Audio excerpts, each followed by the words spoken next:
Okay.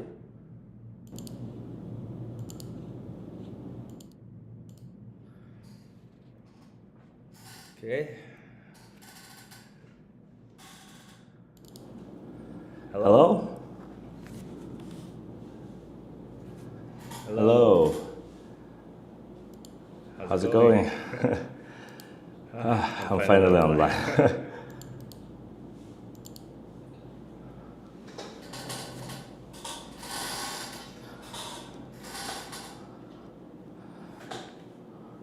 Welcome to the stream, guys. How do you like my setup?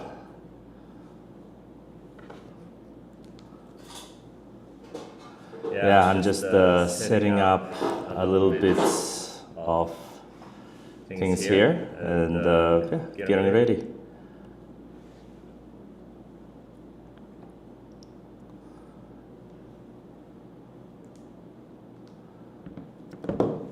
Hey Carl, hey Derek, how's it going?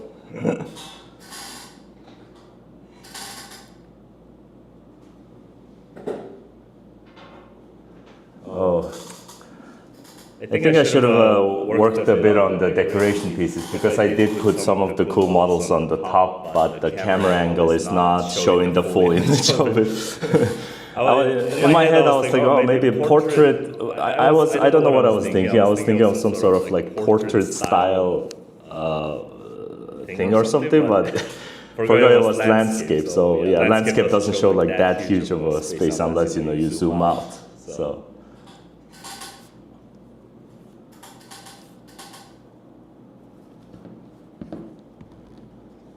Hey, how's it going? Okay, electronic animal. Nice to meet you. Some echo. Yeah, it's probably because of double microphone, I'm thinking.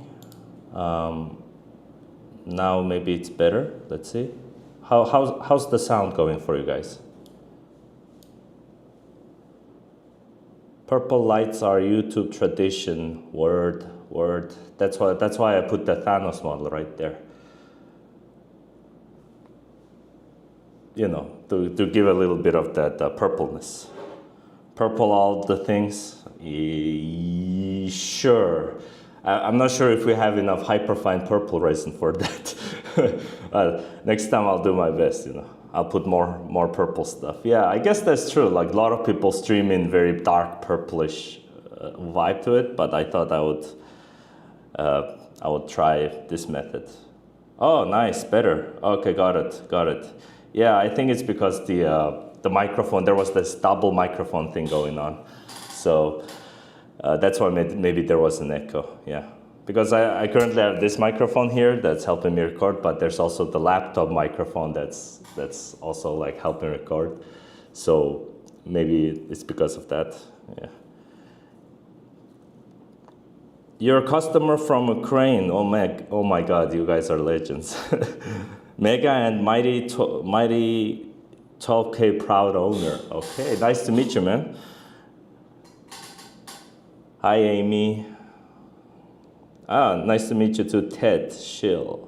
Ted Schill. That's a cool name. I bet a lot of your friends say Ted Chill, if you get intense, you're like, hey, Ted, chill.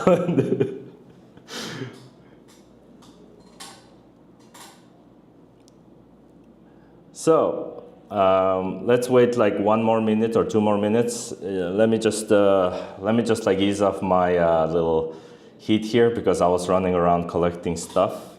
Hey Craig, New Zealand here. Oh, still enjoying my Arco and also printing our Romans and Aqua AK every day. Oh my God, great guys. Yeah, I heard a lot of people are liking the Arco so far.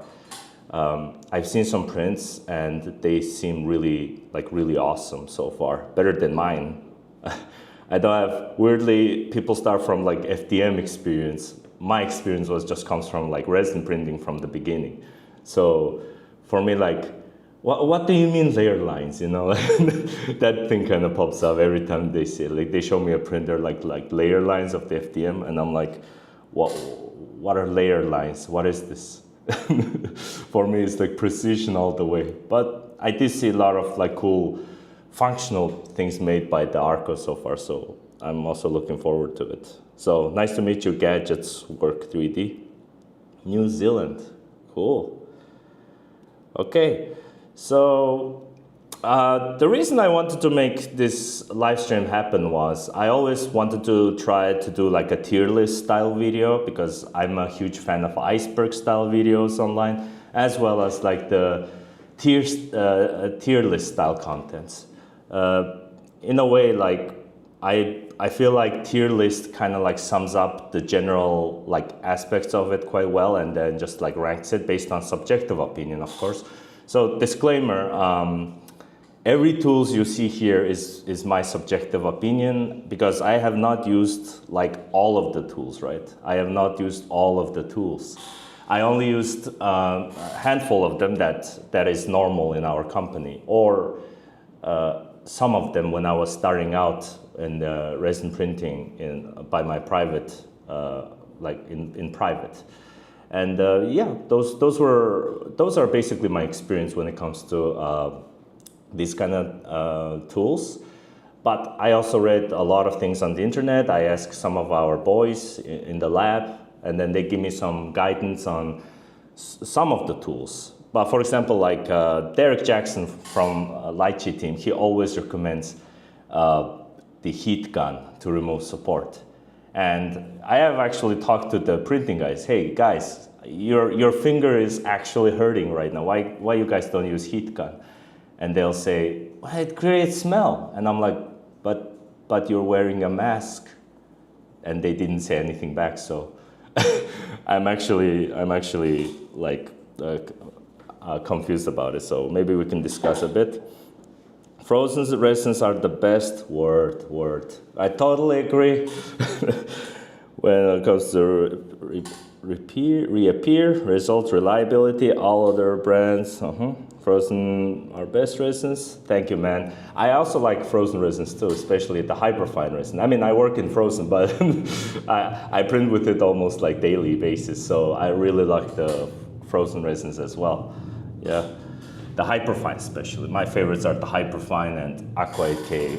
Like RPG would be also one of my all-time favorites. Yeah. Okay, so I think quite a few people are gathering now. So nice to meet you all. So let's get the tier list started, right? So let me just switch to my website mode. Okay, so how does it look so far? Do you guys see the screen?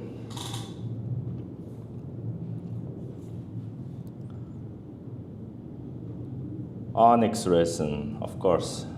Onyx resins are definitely great. Yeah, especially, oh, it's Luther. Hey, Luther. Yeah, onyx resins are the best. Yeah, that's true. Word.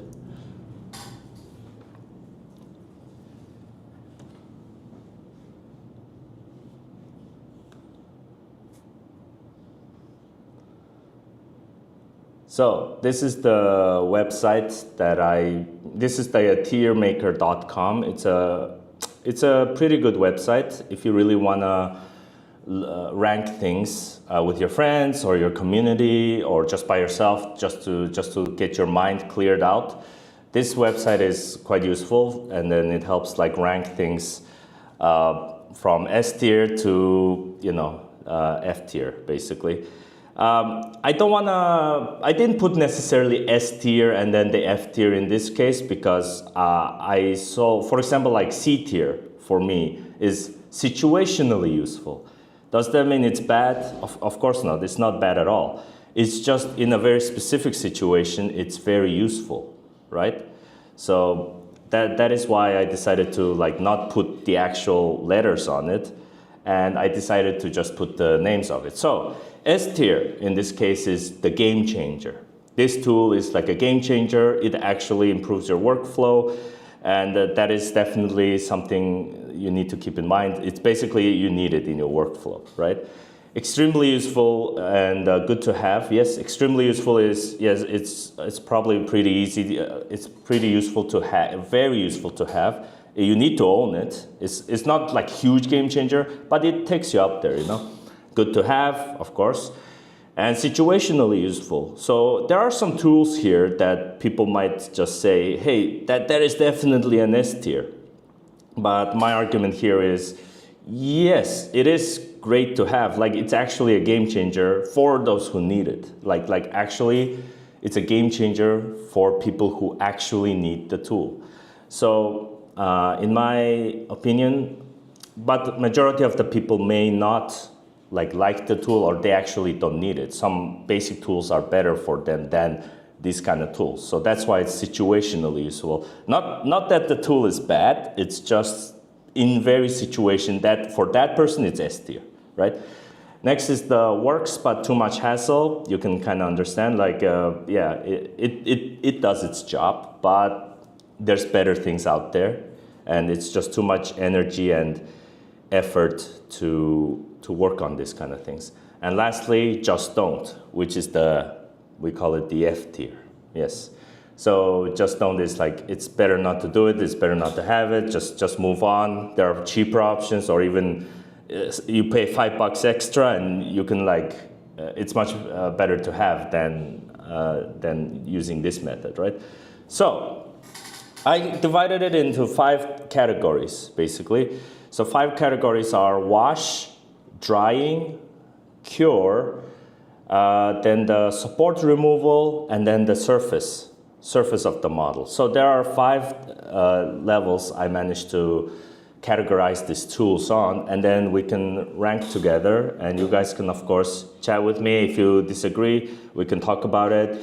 And of course, everyone, just the disclaimer, everyone has their workflow already ingrained. So a lot of people, like some tools you may not agree with it, because some tools you guys are already used to it. So there's no reason to change it. It's okay to do. It's just okay to have that, right? But this is just my opinion, as well as asking a few of our boys at the labs, as well as reading a few articles and listening to the community on Reddit. So, okay then, let's get this started. So let's start with the wash.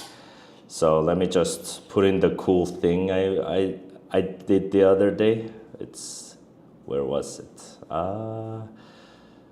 It's definitely I created a group here. Sorry, give me a second. There we go. So, and here. Okay, so you guys see the first part, which is the washing. Okay, so let's start with the basic, the wash station. So, ZW says UV clay game changer for sure. Yeah, definitely. So let's talk about a wash station. So this is not wash station in general, because this is a whole methodology, because there's multiple ways to utilize wash station with other tools to create the best washed models if you combine it with other methods. But if you just do it one time, just by itself, if it's just a single wash station and you put a model there and you wash it, personally I think it's not good enough to clean it, because sometimes you reuse the alcohol many times. It's hard to keep changing the alcohol. It's not friendly for your budget, so the alcohol will eventually get dirty. And once it gets dirty, it's really hard to just rely on one wash station for the process, right? Oh, Derek says you asked Reddit. No, I did not ask Reddit. I just look at some comments on Reddit, because I don't know all the tools. But sure. Oh, come on, man. Reddit isn't that bad. Reddit's my home, except it's a place where, there are a lot of gatekeepings happen. I can agree with that. So, wash station. I'll just put a single wash station, by the way, not wash station in general, just single wash station. As for cleaning method, I'll put it as good to have, because you need to combine this with other tools or methodologies to be able to fully wash your model. But just by itself, I don't think it's extremely useful or game changer level. It is a game changer as a concept, but It's not by itself. You need some little bit of more tool to fully wash your model. So I have 4 wash stations. Okay, see, this is what I'm talking about, you know? Yeah, exactly. So let's talk about the second one, ultrasonic cleaner. So I actually am curious what people think about ultrasonic cleaner. I have seen some of our dental guys use it. I have seen some of the people in our company use it here and there. So my input on this device is basically ultrasonic wash cleaner. It just vibrates very strongly, and then on the surface of the model, it cleans it pretty well. Not pretty well, amazingly well. Like if it's non-hollowed model and you put it in an ultrasonic wash station, it's definitely gonna clean it better than just a simple wash station, in my opinion. But with this comes with 2 weaknesses. Basically, there are 2 weaknesses that comes with it. So weakness number, I'm not sure it's a weakness, but yeah. Weakness number 1 is hollowed models. Wash station, since it's swirling around, it can go inside the model and wash the inside of the model quite decently. Meanwhile, the vibration of the ultrasonic cleaner can hit the surface of it, but the inside of the model, from what I heard, is not fully well cleaned. So it's basically recommended for people who are using a non-hollowed model. That's one. And second is, I think it's the size. It's the size, yes. Also large prints, yes. Large prints and size, large prints, it doesn't work that well as the size of the wash station is pretty small. And if you want a bigger wash station, like bigger ultrasonic cleaner, it's gonna burn through your wallet quite well, quite fast. So I think with that, it is very specifically for people who are printing something solid and something small, like dentists or miniatures maybe. But even miniatures, if you have like a very tiny model with very high, little like spear or something, there is a chance that might even break that because of the vibration.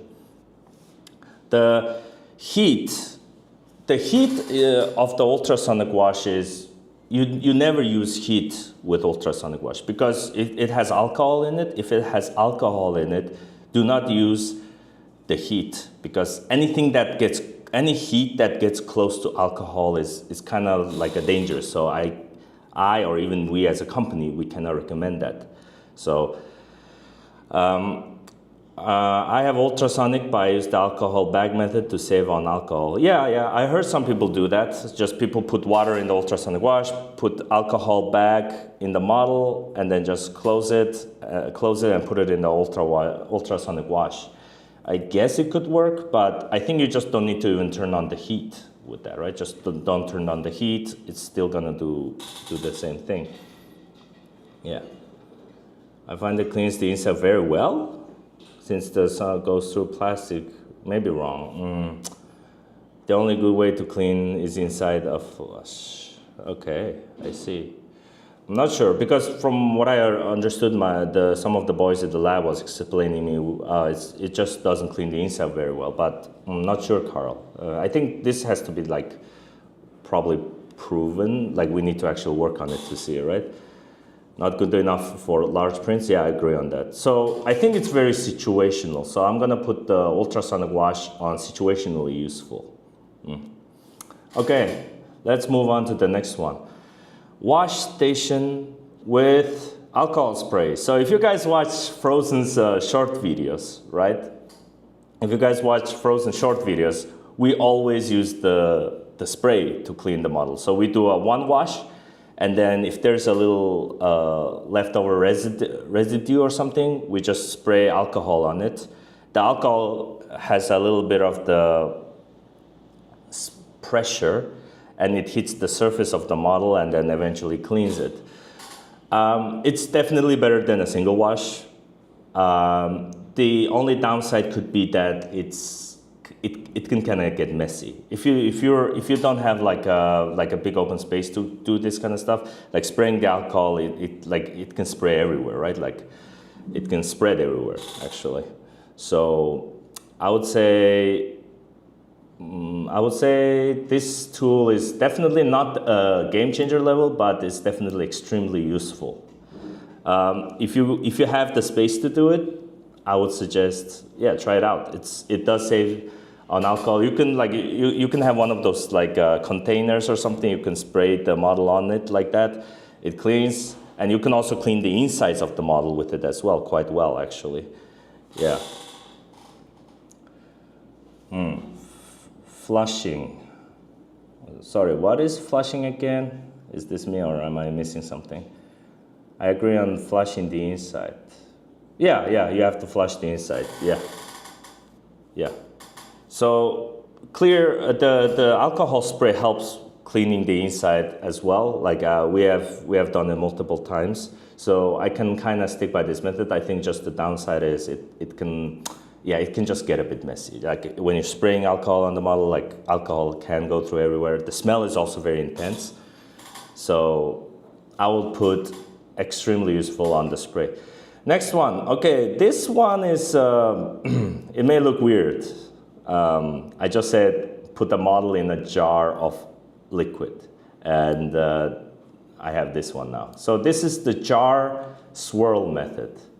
So the jar swirl method is basically how I call, not to be rude, it's like the beginner stuff, right? When you invested money in the resin printing, but you didn't think of the other cost kind of area, right? But resin printing is not just a printer, it's the cure station, wash station, resin, and other tools. It's a bunch of things. It's not just,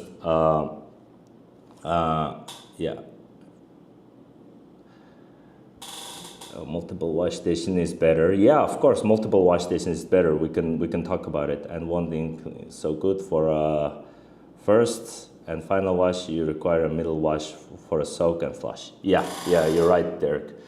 So the swirl method works, but first of all, it does not work on bigger model. You need like a bigger jar to swirl it in. You still need to put a lot of alcohol in there. And when you're swirling, you also need to be careful because, too strong, you might break the model. And it's just too much hassle to try, right? So I'm gonna put the jar swirl method on. It works because when I first started out in resin printing, it did work. It used to work. And but once I discovered the magic of wash station, it's definitely too much hassle for me. It works, but it's a bit too much hassle to try.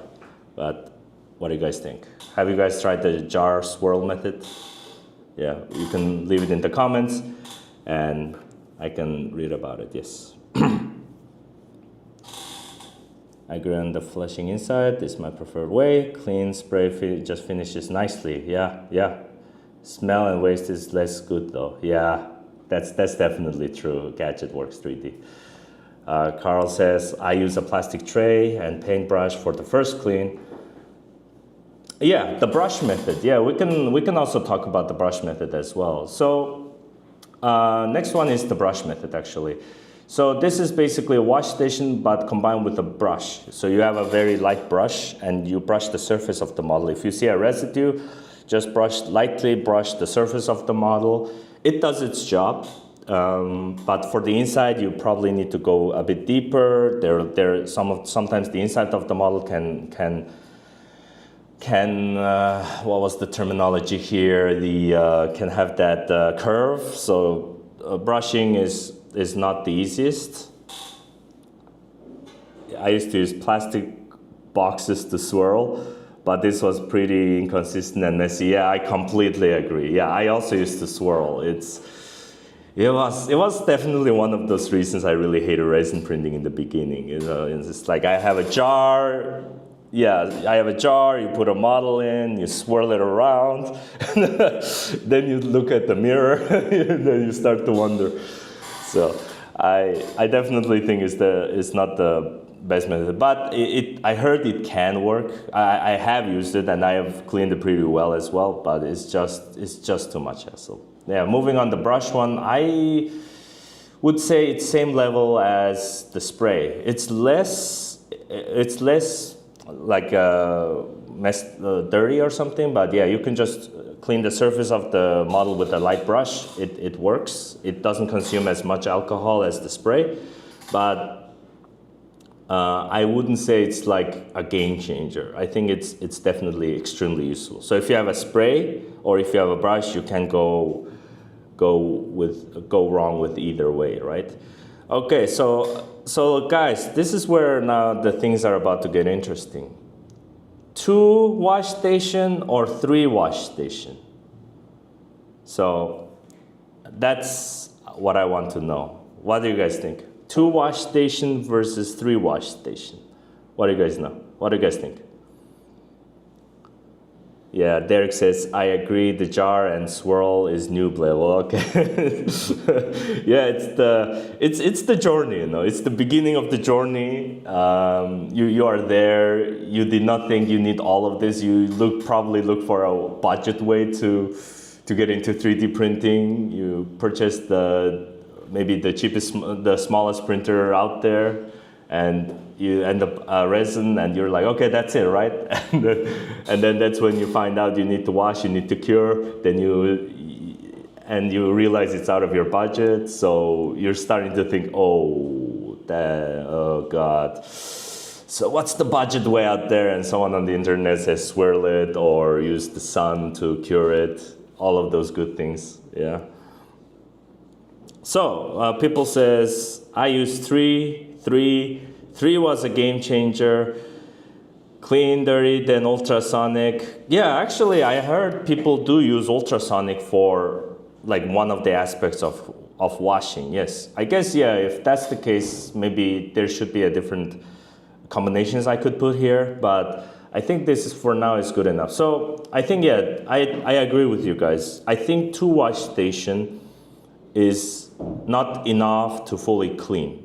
Not enough to fully clean, but it does much better than most of this here, except the spray and the brush is already good. So I'm gonna put this in here on the extremely useful, and I think the 3 wash method can become a game changer if you can, you know, if you have enough space. That is, if you don't have enough space, then using the spray as well as the brush will have to do. You know, you kind of have to live with it. Meanwhile, Derek is going even crazier. Derek, how? Last time I talked to you, you had 3 wash station. 3, man, and you were saying it's amazing. How come you have 4 now? How is that possible? I feel like next year, if I talk to you, you're gonna be like, yeah, 5 wash station. Okay, maybe I should put like wash station infinite on this tier list, like the infinite wash station, like where the model itself will just turn into a dust, right? Yeah. Brian says, clean, dirty, then ultrasonic. Nah, it has to be dirty, clean, then ultrasonic, right? Yeah. The more the merrier. Of course. Derek has buckets everywhere. Yeah, I think this man has actually upped his, like he's in a different dimension, you know. We like us like we're like the peasants, you know, like we are just the peasants just down there, like going with our 2-3 wash station. Derek out there is like playing 40 chess with himself and his number of wash stations. Okay, so this has been the wash station. And last one, if you guys are wondering, this is something, okay, weirdly, this is something I found on Reddit. Magnet stir. Yeah, magnet stir. I have never heard anyone use it, but I have read somewhere on the Reddit that there were numerous people that were recommending magnet stir. It's this. It's basically like the science beaker. There is this swirling little like a magnet, like a metallic thing on it, and you put it on this device and then it uses magnets to like swirl it around. Yeah. Seems like some people also prefer to use that. They say it's not too expensive, but from what I can understand, they're very small. So I think magnet stir is just pushing it a bit. Maybe if you guys have magnet stirrers, you guys can let me know in the comments right now, because I would love to hear what you guys think about the magnet stirrer, if you guys have heard of this before.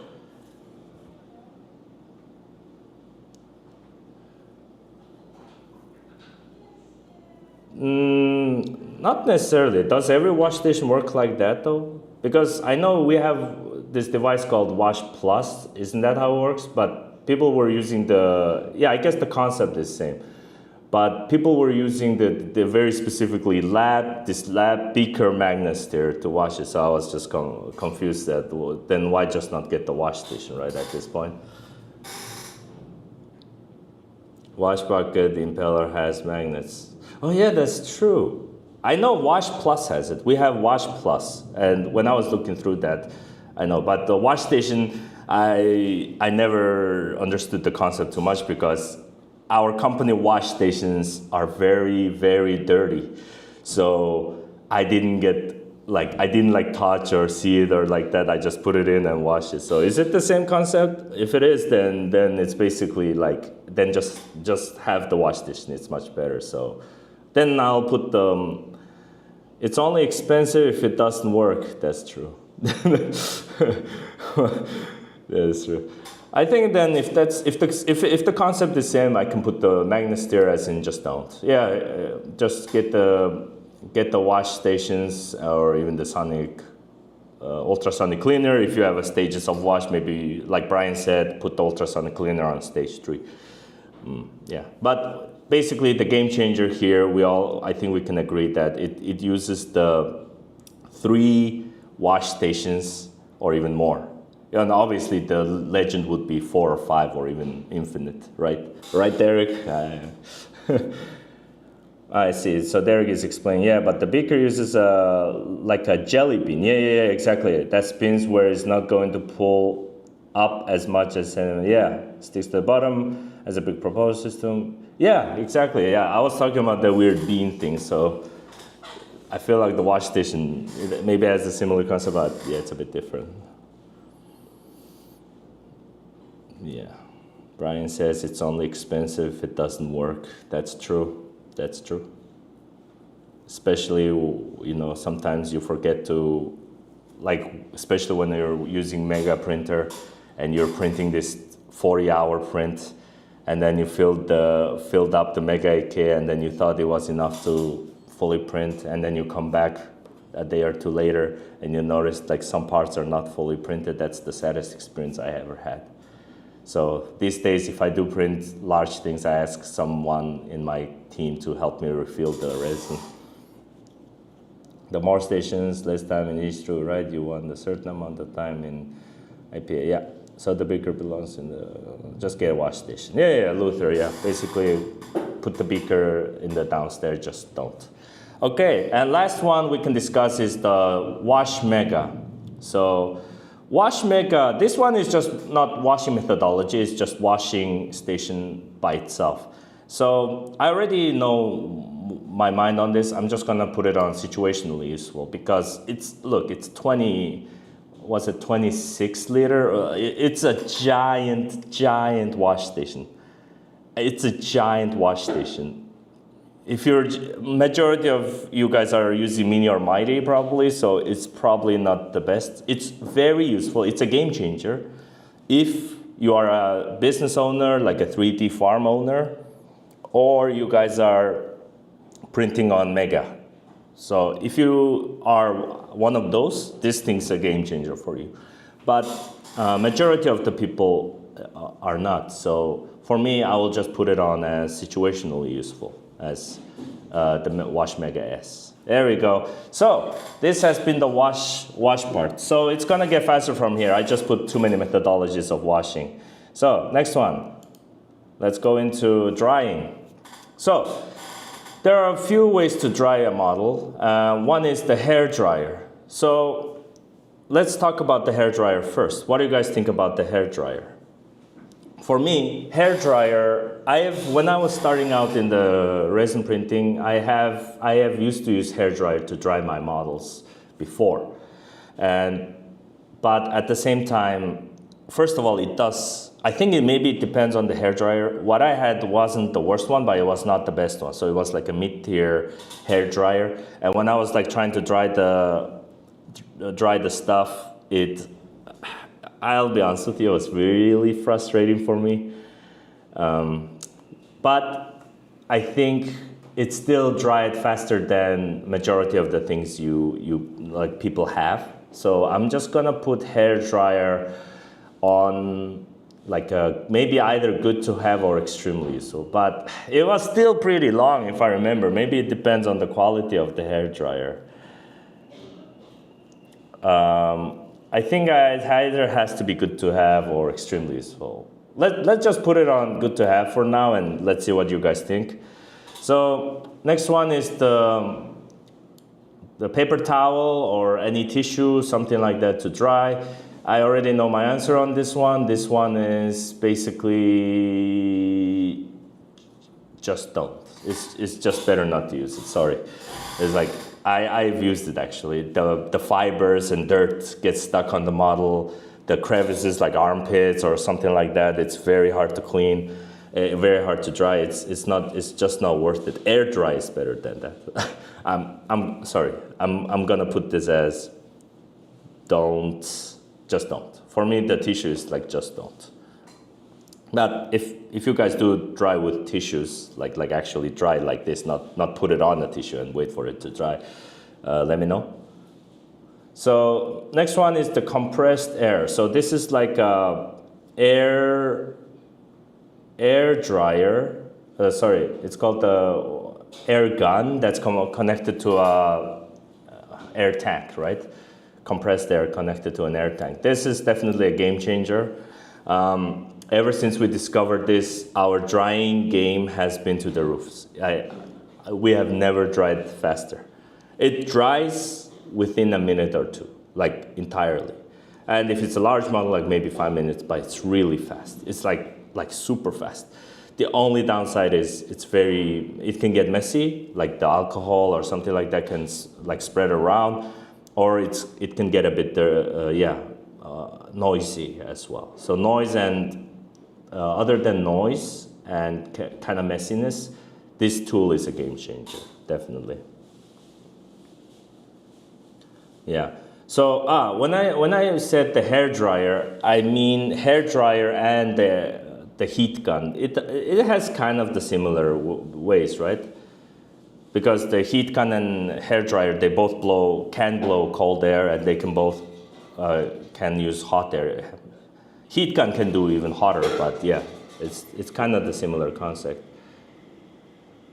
But okay, fine, Luther, you convinced me. But it's just that the hair dryer, I used to use it. That's why it's painful for me. I'm like, I can't put it on extremely useful. Okay, maybe. But maybe, okay, fine, the hair dryer is not messy, but it's just about like the best way to dry, right? If it's just the best way or fastest way to dry, I think it's the compressed air is better. Okay, I think I can put hair dryer and heat gun, by the way, which also has like a cool air function. Okay, I think I can put that up there on extremely useful category. I think it depends on the quality of your hair dryer as well. I think it depends on the quality of your hair dryer as well. And yeah. So some of you guys are saying the airbrush, right? Yes. So airbrush, I feel like I put it here, but I don't see it right now. I don't know why. Maybe I took it out for some reason. So basically, airbrush is also game changer tier. So let's just put compressed air gun and airbrush on the same. But airbrush is more precise. It's less messy. I agree.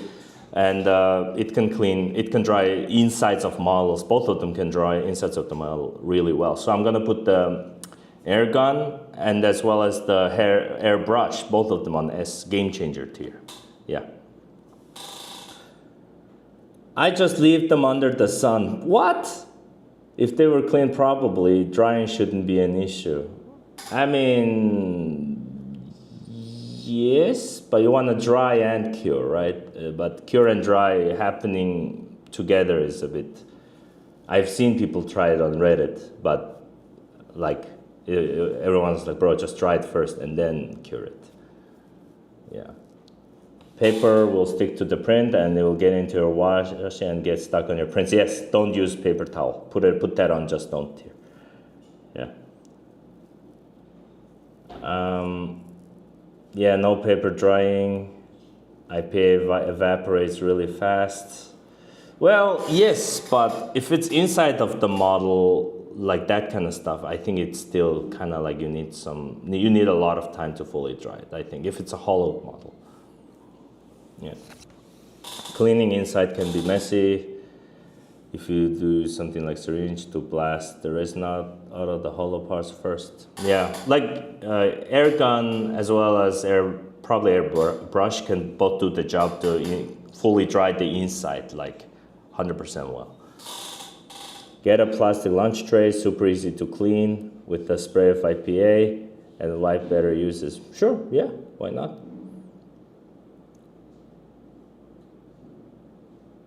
Yeah, Derek is right. Don't get your prints near anything that says paper towel, tissue, especially tissue. That thing is a nightmare. Okay, so I think we can move on to air. So air, just drying it is, I'm not against that. If you have patience for it, it's good. I think it can dry the model pretty well. Just if you have the patience, or if you can just like leave it on a shelf, like for it to dry, I think it can do. But it's not obviously extremely useful level. It's just situationally, or probably it just works by hassle, in my opinion, because I think it's just on the patience level. But this is subjective, very subjective. If you have the patience, it's probably good to have, extremely useful. But for me, it's just it works by hassle. I don't have the patience, man.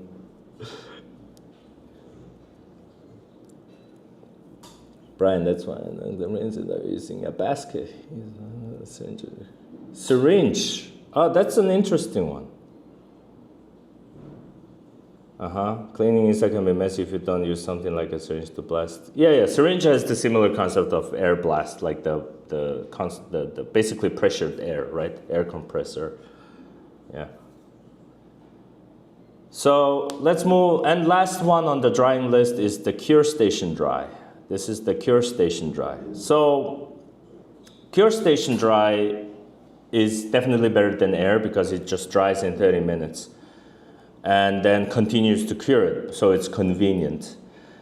The only downside for me, I feel like, is the hollowed models. If it's an inside of the model, drying can become harder. So I think you actually probably, it's either to use an air compressor gun to fully dry the inside, or as Brian said, you can use a syringe.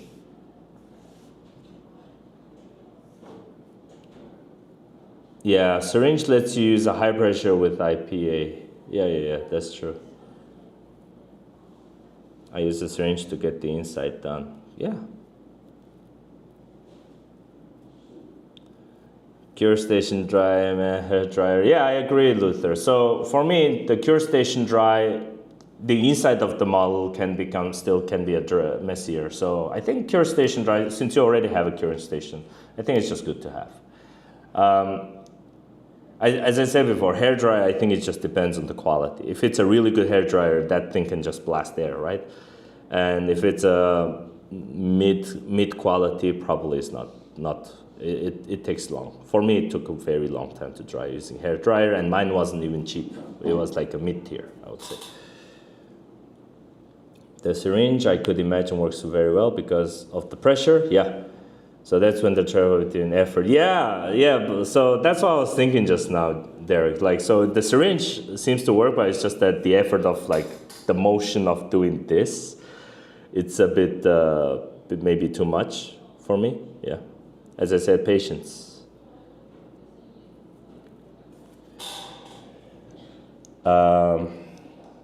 Let's see. Syringe is used to further wash the inside of hollow models. They're very fine, detailed nooks.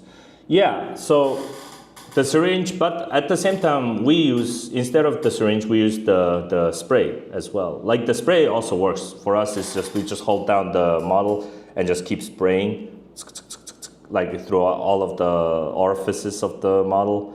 And it does work. Yeah, thank God. So syringe is not used for drying. Yeah. That was a misunderstanding on my part. Okay, so yeah, if it's a alcohol pressure, then it's just better to use. For us, we just use the spray. Yeah, it's still a pressured alcohol, right? IPA or alcohol. So yeah.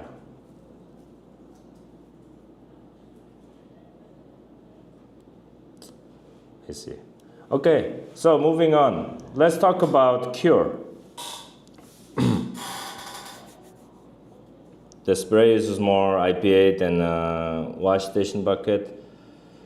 But the spray is like less effort than a syringe, in my opinion. But like also, it's not like the alcohol is fully gone. There's a tray, you spray it, you still collect the alcohol, and you can dunk the alcohol into the wash station or something like that, right?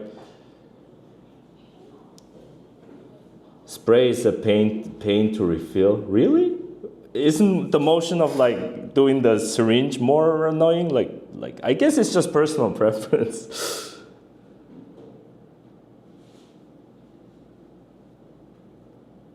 Yeah, Derek's case, he's printing massive stuff, so yeah, that makes sense. Yeah. Okay then, let's move on to the cure. First one, the sun cure. So, what do you guys think of the sun cure is?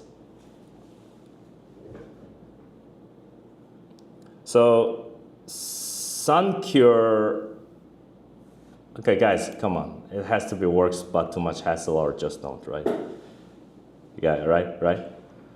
Because I have left my model in the sun before. It doesn't evenly cure. You need to cure it for 2 days. You need you need to face it the sun in the one direction, and the next day you turn it around for the other direction to cure.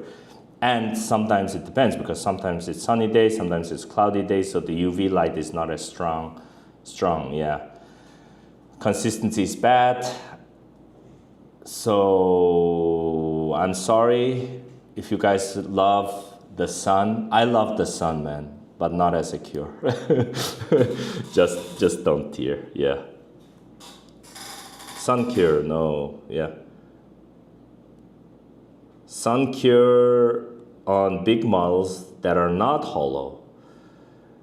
I think just use the cure machine. I mean, yeah, I guess mega users, but there are still like large cure stations.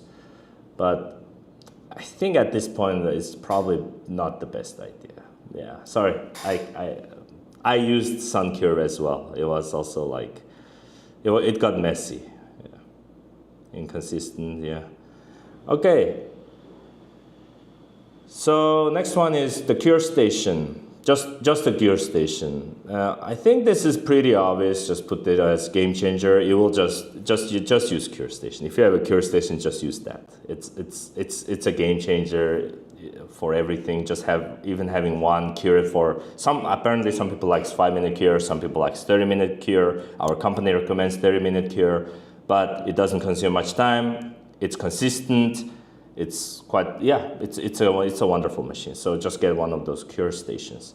Next one, DIY cure stations. So if you've been into 3D resin printing for a while, maybe you heard about DIY. So some people buy like a box, and then they put like a LED with the light wavelength in there, and then like a roller, aluminum foil.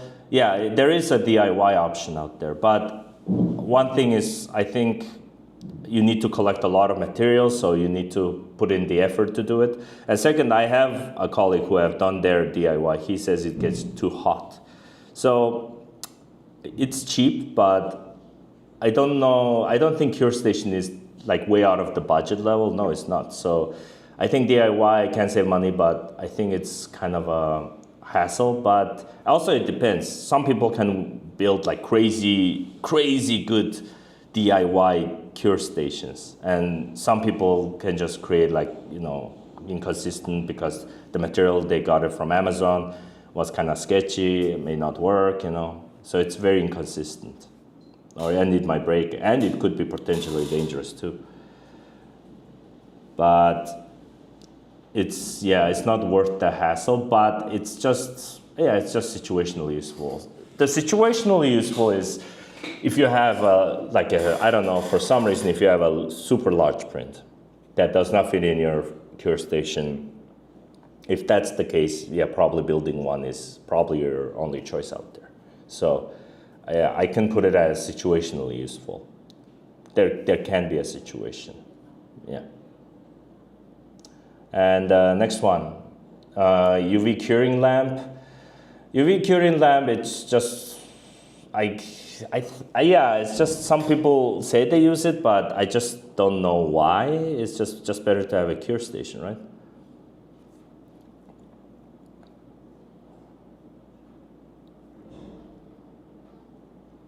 I only use the DIY for large models that don't fit in the Cure Station, mainly anything coming off my Mega. Yeah, that's what I meant, yeah. So it's situationally useful because in some situation, it depends on the person's preference. It depends on the person's needs, right? And if there's no, if there's a need for a super large Cure Station, and current ones do not cover, then you guys have to go DIY, yeah. As the resin cures, it shrinks, 1 to 3%. That's enough to curl some parts of the model, if not cure consistently, yeah.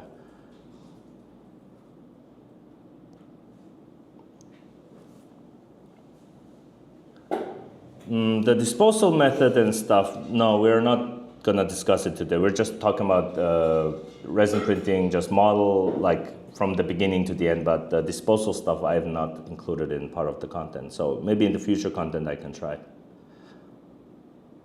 So just lamp is it's not useful. It's not good to have. It's just probably better to have one. So it's just works too much hassle because you need to. It still works. It's not hassle though. Maybe there's a situation. I'm not sure. I don't want to put it as just don't, because it probably has use for it because people do use it. Okay, last one is the large Cure Station. This is also same as Mega, Wash Mega, is situationally useful. Like literally 90% of the people using Mighty or Mini, they don't need Mega, unless they have a print farm business. So if it's a print farm business, or if it's if you're printing something really large, just get those, yeah. Curing inside, we're gonna talk about it later. Yeah, I've included that. So this has been the wash. This has been the wash, dry, and cure. Sorry, I forgot to do the curing. Now we're in the last. We're about to finish soon. Now let's talk about the support. Yeah, cure and wash machines are reasonably priced. Just get one, sure. Okay, so let's talk about support removal. First one is the flush cutters. So flush cutters are one of those, basically for me, it has two uses. Flush cutters can, sometimes removing support is hard, so you want to break the raft. So the flush cutters can break the raft easily, so for you guys to easily remove the supports than just heating, right? That's one. The second is, once you remove the big supports, there are sometimes when you remove the supports from the surface, there will be some, I've seen on the larger prints, there are some larger support leftovers there, I guess you could call it, and the flush cutters can just tear it through easily. The only downside is on the surface of the model, it might damage the surface of the model. I think that is it, but flush cutter is definitely something to have. Not sure if it's a game changer level, but it's at least extremely useful. Yeah, it's definitely at least extremely useful for flush cutters, for support removal. Sonic Saber. So Sonic Saber, let me see if I have it here. So let me just go into the bag of stuff that I stole from the boys at the printing lab. I didn't steal it, of course. It's for content. I'll give it back after this stream. So this is basically the Sonic Saber. I don't know how many of you have it, but we always use it for, it's a bit, sorry, the wires are a bit messy here. Need to work on this. Also need to be careful not to cut myself. Okay, so this is the Sonic Saber. And let's also, while we're at it, we can also talk about the hobby knife, right? Or X-arm knife or something like that. So I keep the set of flush cutter at my disposal for specific needs. Yeah. Flush cutters, I think it's just extremely useful. It's just good to have. It's just, not just good to have. It's actually extremely useful. Maybe I can see some people not using it sometimes. I have not used it on many things other than like a huge raft I had to cut through. So okay. I think I can put it on good to have tier. Yeah. And next one is the Phrozen Sonic Saber. So the difference between these two is basically it can go through one of those like supports on the models, like very delicate areas and stuff, or the small supports that once you like tear through the supports, the smaller ones you cannot just tear it through by your finger because you will damage the surface. So you don't want to damage the surface if you want to reach the quality model like this over here, right? For example, look at this X-Men here. This is a masterwork. So how it works is either you want to cut the supports, the tiny supports, very delicately, like tick, tick, tick, and then just remove it from the surface and try to not to damage as much as possible. So it's where this comes in. Sonic Saber, it's cut supports like a butter. It's like a tofu. You're just cutting supports like a tofu. It's like a laser, like a Jedi. You feel like a Jedi when you cut with this guy. It's just like zzz, and then just gone. It's so amazing. So both of these tools are very useful. Believe me, even our printing guys still use the hobby knife sometimes instead of Phrozen Sonic Saber, because the issue sometimes is that the Sonic Saber can do this. They both do the same thing, but Sonic Saber, you can see the handle is quite large. So when you get into some areas to remove certain parts, sometimes it's too not flexible, right? It's too big. Because of that, that's when this baby comes in and removes it. So both tools are useful, game changer. And if you are an artist who wants the perfect quality surface, you need both of this. Well, you need this the most because it's more affordable. This is more on the pricier side, but if you can afford it, it cuts supports like a butter. And the surface has never been smoother. So just with these two, I will put the hobby knife as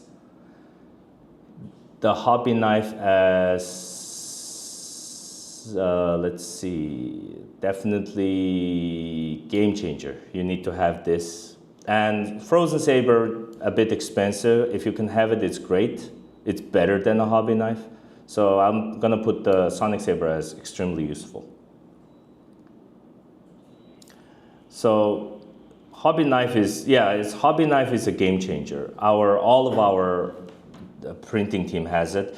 Even if a support is on a high detail part, the hobby knife can carefully remove the supports, and then you can like carve some details out with this as well. It's very like a flexible tool. It's like the man's best friend of resin printing, like a support removal, right? Yeah. So next one, just to remove the support by pure hand. Our guys do it. We don't use hot water or we don't use any of those. We just like rip the supports off. I don't even want to categorize this. This is just very primitive. That's just how God intended man to be like kind of level. Yeah. Hobby knife is a game changer, and sonic saber is extremely useful. Oh, Luther, we agreed. Yeah. It's great. I didn't even see the comment. Yeah. Yeah, agree. Denser supports and smaller tips. Yeah. Mm-hmm.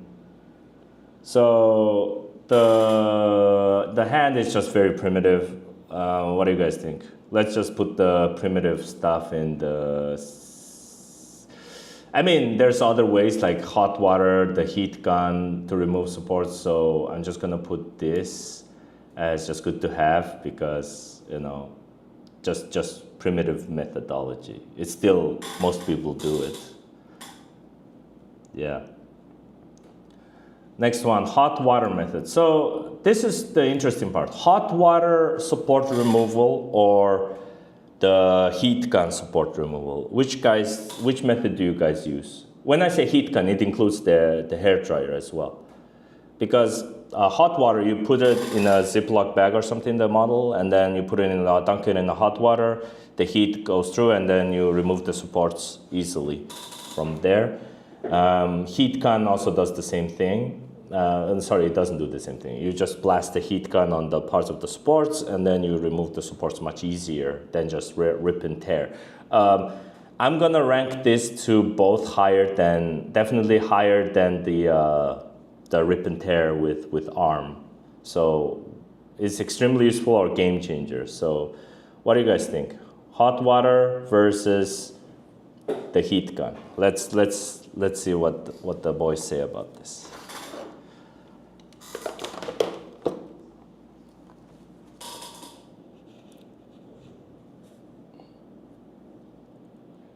I saw one guy uses crock pot to keep the water hot. Yeah. Heat gun, game changer. Okay. I use the sphere contact point so I can rip the models and not have a break under. Yeah, I agree with Carl. That's why Phrozen guys don't use heat gun or hot water, because we have that the ball joint supports.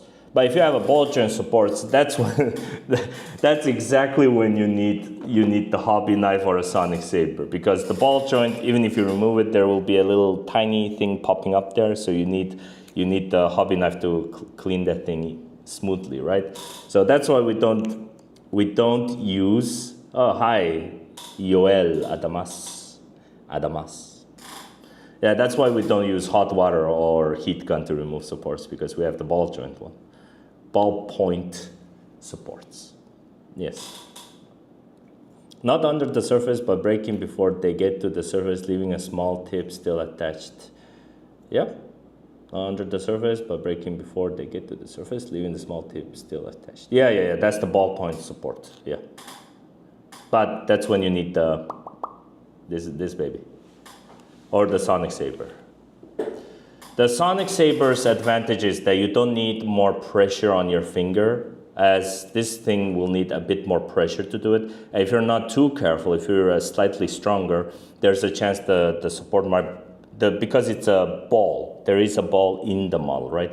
So when you remove it, it might not just cut it, it might actually remove the ball itself, leaving with this ugly dent on the model. So if you're using this, you need to be careful. But this is a must-have, that's why it's a game changer. But the sonic saber is better than this. It's just the reason I put sonic sabers lower would be it's more pricier. This is much cheaper. Yeah. Haha, yes, Doomsayer, rip and tear off the supports. Derek, I can't tell if you're a genius or a maniac. Heat gun. I don't like prints that have not been post-cured or come into contact with water. Yeah. That's true. Okay, fine. I think you guys convinced me. Heat gun is the game changer if you're not, especially if you're not doing the ballpoint support. Hot water, better than rip and tear in my opinion. So I'll put it on extremely useful, unless this goes here and this goes here. But I would definitely want to put the rip and tear higher than that, unless you're using ballpoint support. If it's a ballpoint support, it's just probably better to rip and tear. So, you know, at ballpoint sport situation, so it's situationally useful. I'm gonna put this and it's good to have. Heat gun is a game changer because heat gun has so much uses. It helps drying. It helps remove supports easier, right? So it has two functions, similar with the hair dryer. But now that I think about it, hair dryer is extremely useful, huh? So what's the difference between heat gun and hair dryer? Would it be same, guys? If it's the same, I want to put them in the same category at that point. Well, hair dryer was just for drying purposes, and heat gun is for support removal purposes. That's why I kind of divided it into two different things. Hot water is more of a water wash method. Heat gun is more useful overall. Yeah. We're just discussing right now whether we should put heat gun on game changer or extremely useful. That's where we're talking. I don't. Sphere connects. Yeah, does it, Derek? They do have an option. Ah, okay. So Liche has spear point. Okay, cool. And the same, and Flansbar prints, same. Yeah, it's kind of the same. But okay.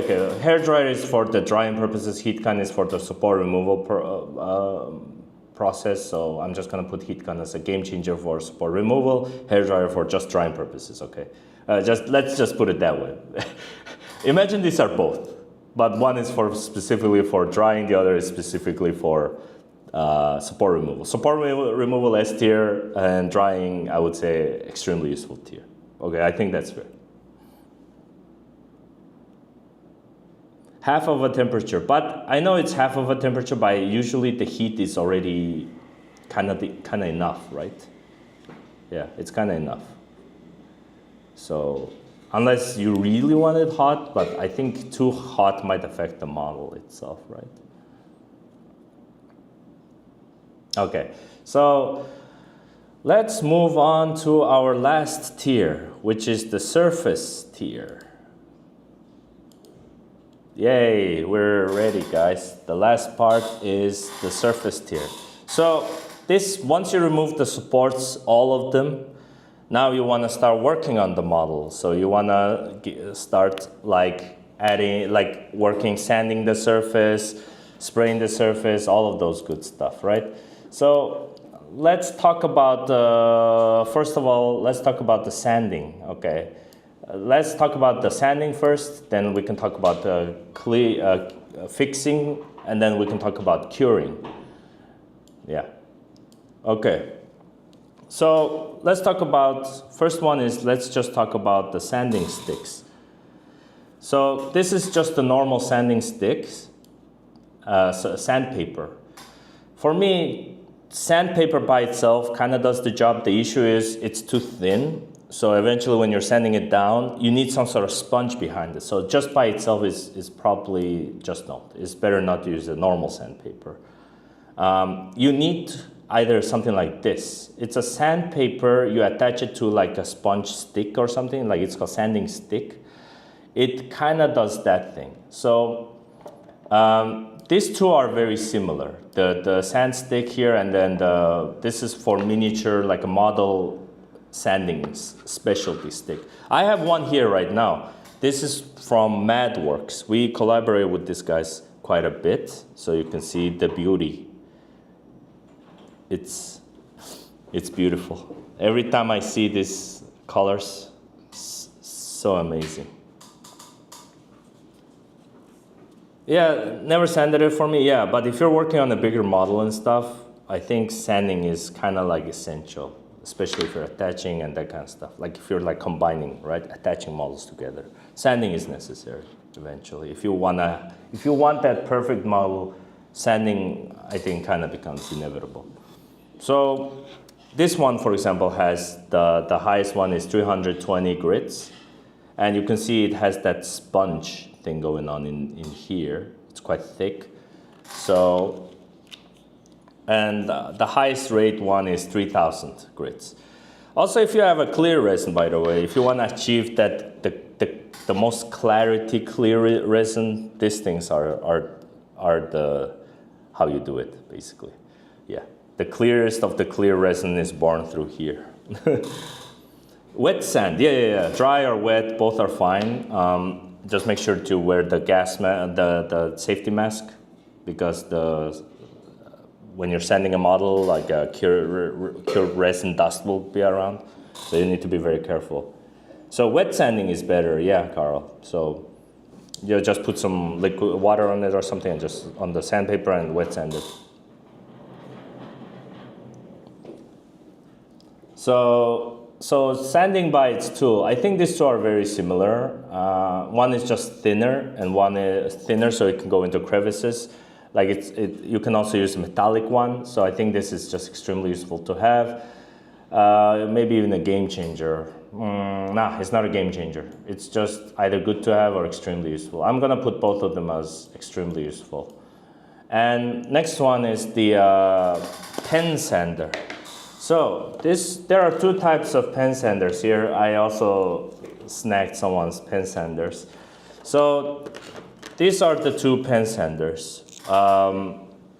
It works amazing with surfaces. Obviously, it will ruin details, so don't do it on the detail parts.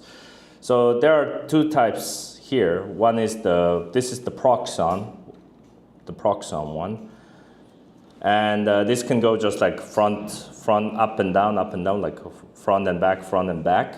And this one is the ball one. You attach one of those tiny like sandpapers on it, and then it will like drill it, zzz, like that, like a dentist. It's like one way to scare your kids. So that is definitely an advantage.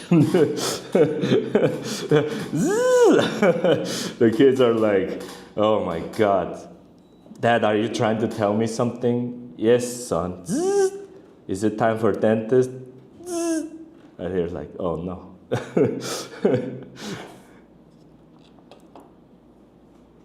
So if you're going to use a heat gun, best to get one. Luther does not use sand. Yeah. Look, if it's a miniature and stuff, I don't think you need to sand it in the first place. I think it just works on larger models. We have always sanded it to achieve the perfect model, like when you're attaching parts together, you know. So since you're gluing parts together, there will definitely be some crevices and that kind of stuff. If you want to fully close that off, you need a sander, right? Yeah. Derek, with that hairdryer, would it be best to do lower temp or high airspeed? No? Yeah. Craig, swap the heat gun and hairdryer. Why? No, it's not that. No. Luther, you put it this way. I didn't put enough pictures. The hair dryer and heat gun is like together. Imagine this is a bundle. Okay, imagine hair dryer and heat gun are a bundle. I'm just putting this as a bundle. The hair dryer bundle, both are in there, is extremely useful for drying. That's why it's extremely useful. Yeah, look, I can do this. It's the same. It has the same meaning. Yeah. And heat gun is for support removal. Well, now the heat gun is for support drying, and the hair dryer is for support removal. Look, let's go back into the original. But all I'm saying is they're the same. They're the same. I think they're exactly the same. Yeah. Let me look. There with that hair dryer, would it be best to do to lower temp and high airspeed? No. Luther is like unmovable. Like he's ride or die on the hair dryer hill. He's like, I am moving from this spot, man. You can't convince me. But, you know, let's look into that, right? If you guys can look into that, that will help. So going back into these two are game changers for better than just the paper itself. So I'm going to put these two on the game changers here for sanding. But this one takes more space to sand, like bigger area. And this one can focus on the very tight crevices and that kind of stuff. So both are amazing for professionals. And we are in our last part, which is the fixing the model. So here we have a bottle of resin to fix the crevices between models, like to fix between, if you attach two models together using a resin, and then you just cured the resin.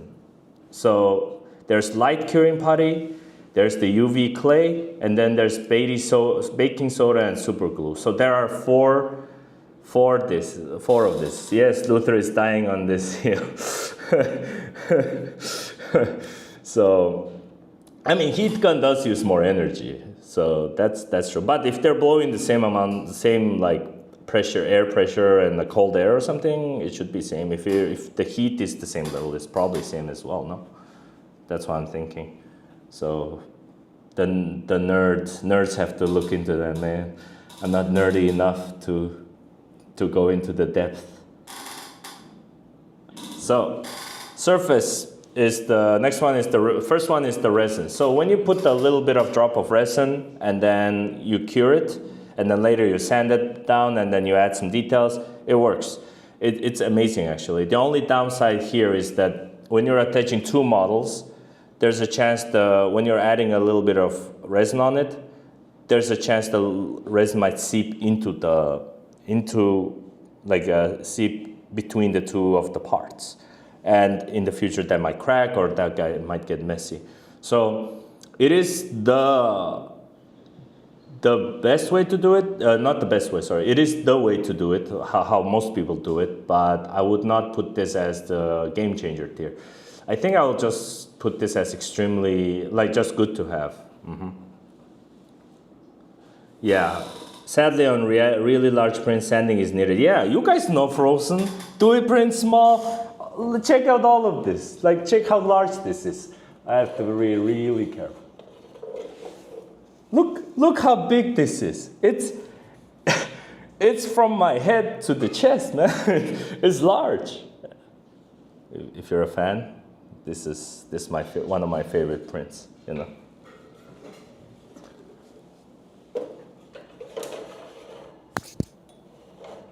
And I mean, look at this Thanos one. Like, look at even this one. This one is a large one too. Like, it's this large. So as Derek said, sanding is inevitable. Like Thanos, it's inevitable.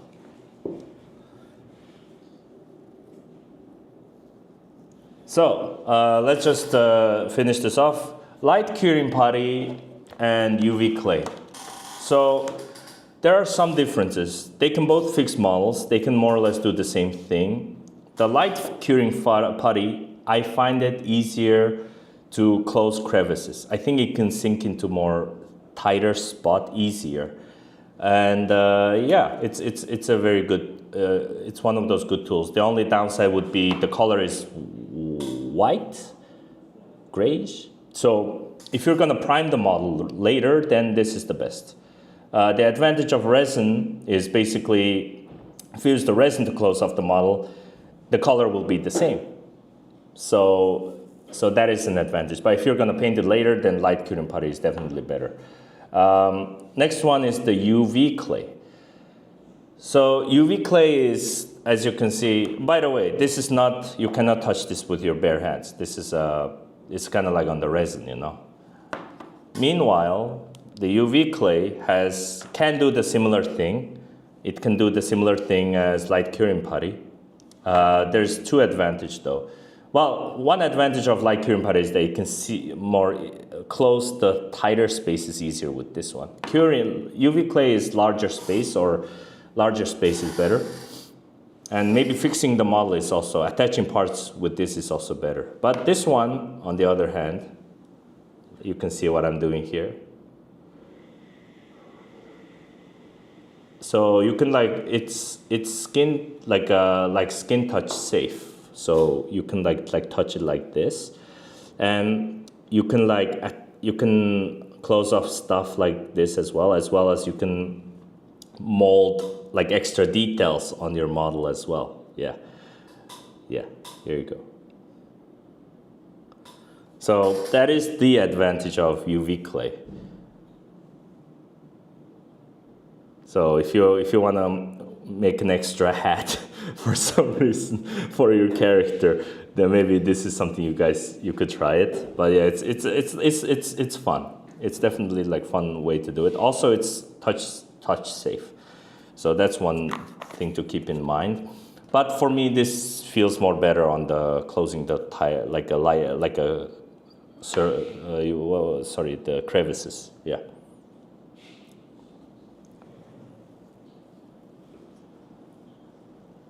So let's put, with that in mind, curing, I think light curing and UV putty are basically same. Are they game changer though? Do you need one of these? There are other ways to do it, but I personally believe maybe light curing putty is extremely useful and game changer for the UV clay. It's definitely one or the other. You can. It depends on your personal use. For me, the touch safe and that kind of stuff is very like good. If you're all sanding your joints so they together properly, noobs. No, not not all of them. Some of them, bro. Some of them. Look, there's like 4 printing people that works on multiple different projects here at the same time. So these things are like really important for us, right? And the last part is the baking soda and super glue. So what happens is you put a super glue between a model crevice and you put some baking soda on it. They say it's a good to do, but the thing is, I ask some boys at the lab, they say, if you're gonna paint on it, that's a nightmare. For detailed artists and that kind of stuff, this thing is horrid, so don't do it. So I'm gonna put the baking soda and super glue method, like maybe situationally useful if you're not painting it or you don't care about details too much, then go for this one. Now, last one is the inside cure. So, like when you're fixing a model, you need like a small curing light. What did Jake 3D? What did you say? Resin drop is F. Really? It's not that bad. It's not that bad. Come on. It's like yeah. If it's like a deeper crevice or something, yeah, it's probably it's not good. But it's useful in most situations. It's useful in most situations. There's no way that's F. Sorry. Resin plus power D, wax S. What is resin plus power? What is resin plus power? Are we missing something? The wax is S. Yes, basically curing putty and UV clay is basically both are wax stuff, right? So what is the resin plus power, J3D tag? You need to explain that. I don't I don't know what resin plus power is. Powder. Oh. Okay. You have me confused there for a second. Like resin plus power. Yeah. So we agreed then. So basically, okay, sure. Like C or D, right? I'll put it on D then. Yeah. For me, it's kind of like, yeah, kind of whatever tier. And last one is the UV lights. So UV lights is there's a flashlight. That can have bigger space. There's the, let's see. Here you go. I have it right here. There we go. We have the cure beam right here. And lastly, we have, oh no. So basically I have only this one. So UV flashlight is basically, it does basically, you need, by the way, you need to put a protective eyewear, UV proof eye glasses to use that. So make sure the flashlight, they all do the same thing. Flashlight is definitely below the cure beam, so it's probably good to have. Or just even extremely useful because you're trying to cure the model surface after fixing it or your crevices. Yeah, if you're gluing the crevices together and you're adding some resin on it, you need to cure it, right? I'm gonna go for flashlight is extremely useful, or even just good to have is fine.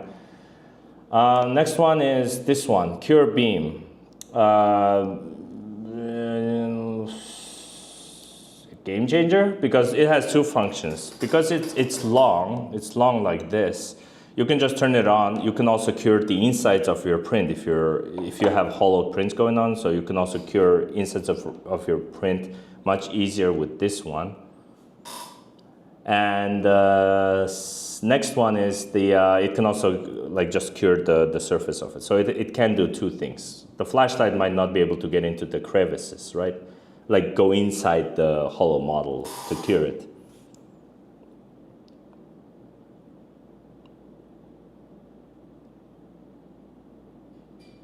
I think that you're being too scientific, Carl, man. Right now, I haven't even had my coffee yet.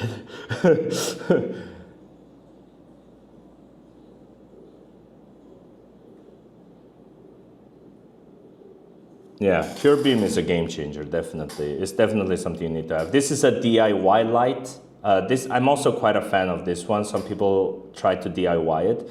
This one is not that good at doing, it doesn't have focus like Pure Beam, but it can go inside the hollow model and cure it in there as well. So I would say it's actually, yeah, good to have. I think, to be honest, the flashlight does its most of the surface job, so I'm gonna put it as extremely useful. It's just you need one of those to fully fix the model, right? And Cure Beam is just better because it can cure the inside of the model as well. Flashlight might struggle on that one, and that DIY option is good to fix the inside. So I have 3, and last one is the clear spray. When you spray it, every white part on the model will just erase. It's very easy. After you sand it down, right? Once you sand down the model or here and there, there's definitely white dust or white parts there. Just, you can use a clear spray, and after you spray it, yeah, looks very solid like this. That's why, like, we don't include it in most of our videos, but it does most of the heavy lifting, yeah. So I'm gonna put this as very important. If you're painting, you don't need it. But if you're not painting it, then this is important, yeah. So it's like a game changer, yeah. So yeah, this has been my tier list. So thank you guys for staying for this long. It's actually my first time like doing this solo, so it's been a while. And it's already been 1 hour 30 minutes. Oy, that went longer than I thought it would. But thank you guys for joining. You can also cure resin via heat, but not every efficient. However, it can get inside, so you don't need to do all that stuff. Yeah. Okay then, chat. Before we leave, I want to take a little picture with you guys. So just type a lot of words. What should we say? Live or something. Just type live. Okay, spam live, and I'm gonna take a picture with my phone on the chat with you guys. Please spam live. Just keep spamming live. Just write live. That's it. Once you type the live, and then I see it, and then we can take a photo together. Yeah, just type live, guys, live.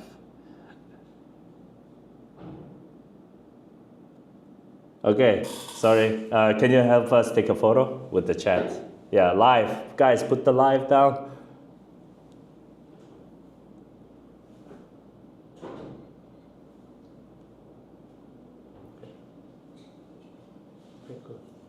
Yeah, I see your chat like through this because I'm not very used to this right now.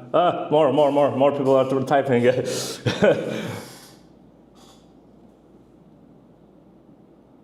Include my face in the background. Okay, here you go, guys. Let's switch to the just face camera and see you guys' like reaction, because this is my first time like doing this, so I'm just like looking at your comments through my phone here, like a live chat. Live. There we go. What? No, I don't want Gemini. Hey, there we go.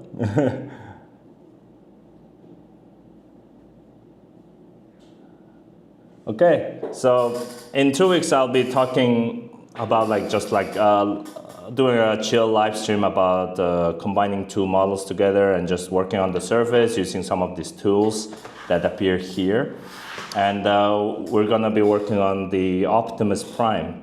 So this is more for like the newbies out there, or people who really want to get into scale modeling. I've been also like working with the team to practice a bit to teach the people.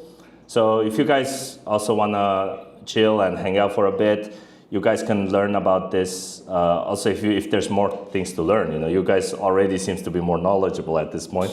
So, but if you want to join, please do. And in 2 weeks, I'll be working on the Optimus Prime. So I'll be posting some updates on the Facebook.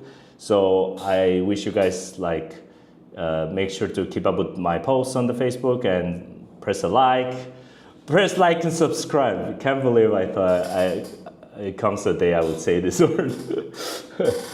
Okay then, thank you guys. See ya. It's been fun.